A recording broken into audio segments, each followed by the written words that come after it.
You're watching this video, you must be new to real estate investing or wanting to build your first spec house, but you don't even know where to build. I'll be giving you my process that helped me pick this subdivision to build that spec house. Step one, I'm calling my real estate agent and asking them what subdivision are they getting the most phone calls about? What subdivision are buyers wanting to move into?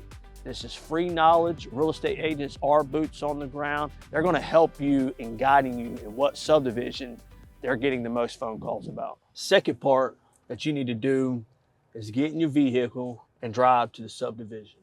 I'm in this subdivision now. I can see that this road is well kept. They have repaved it. There's even speed bumps. I also noticed the landscaping that the HOA has to take care of is very well maintained. They're cutting the grass of vacant lots. There's a lot of sidewalks. You have to take in the fact of what houses are already here, because that will help you determine if you can even afford to build into here. So I'm noticing that all these houses have raised foundations. I'm looking at the siding that's already on the houses. A lot of people know Hardy Siding, that's a name brand.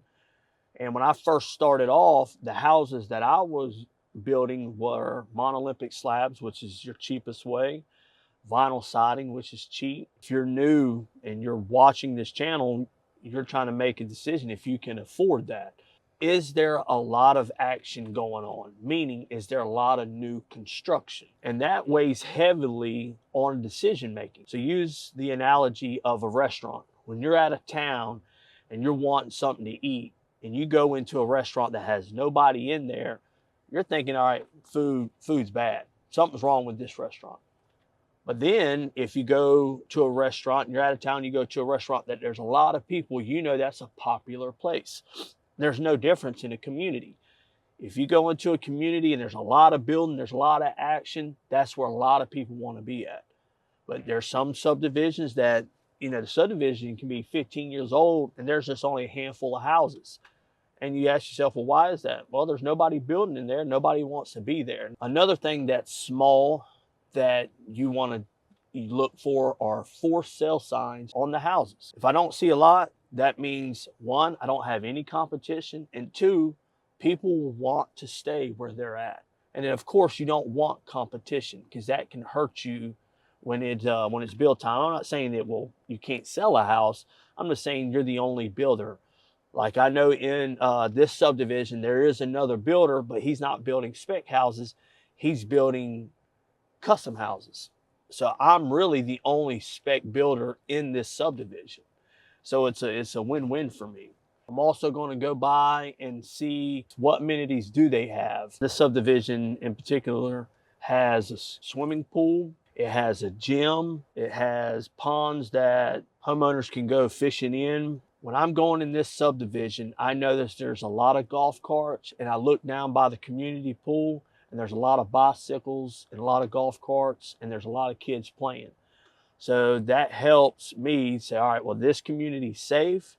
Grandparents can send their kids down there. They can do whatever they want to do while they're home and their grandkids can play. It's one of those deciding factors for me. Now, step three, you're going to call your real estate agent up and you're going to ask them for the architectural guidelines and the bylaws. Once you receive those, you really want to go through there because they will tell you what size house that you can build.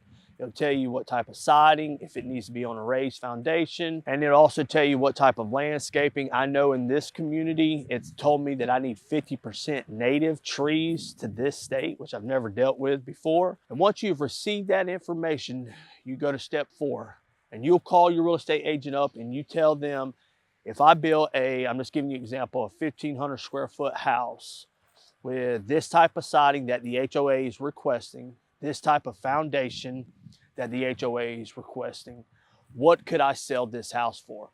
This information is crucial in making your decision.